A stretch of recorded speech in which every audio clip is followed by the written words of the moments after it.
Westchester native Bayard Rustin was an instrumental figure in American history. The openly gay civil rights activist was a chief organizer of the 1963 March on Washington, but chances are you don't know much about him.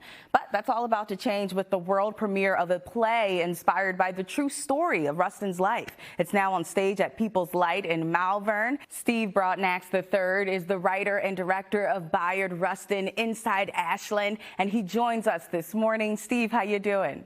I'm doing really great. Thank you very much.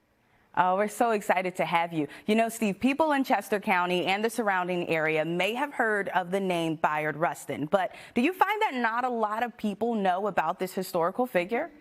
Exactly. That's one of the reasons that I wanted to create the piece and celebrate his legacy, kind of a hometown hero.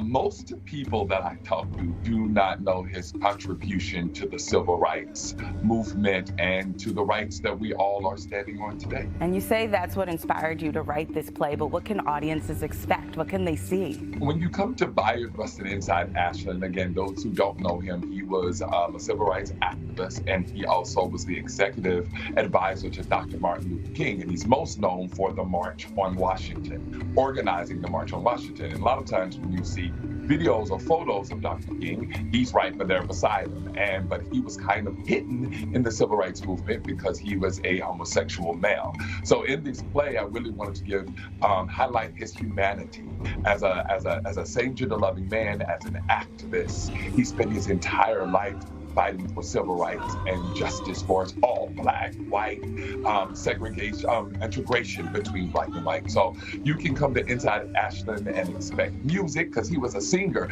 Bayard Rustin was on Broadway with Paul Robeson. He was a beautiful tenor voice that sung spirituals and Elizabethan songs, and that's kind of the foundation of the play. This sounds absolutely beautiful. What would you say sparked the renewed interest in Rustin's life? Because there's a film in the making too, right?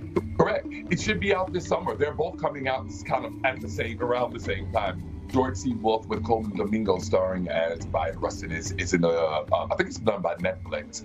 But again, it inspired me because I'm now the associate artistic director here at the People's Light Theater, and it's in near the area. So we're going into Westchester, where he grew up, and talking to the community, some of the local historians, Miss Penny, I'm giving her a shout out, who shared, and we walked where he lived, where his teachers were, the Milton's Community Center.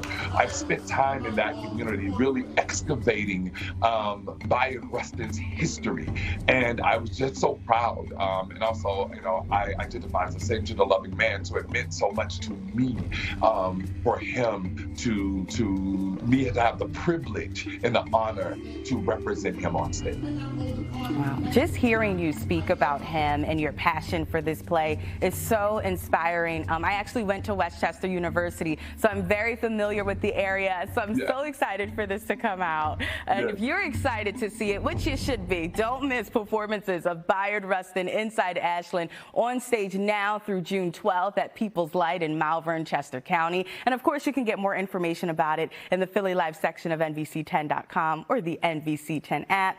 Steve Broadnax III, thank you so much for joining us on Philly Live today. It was a pleasure speaking with you.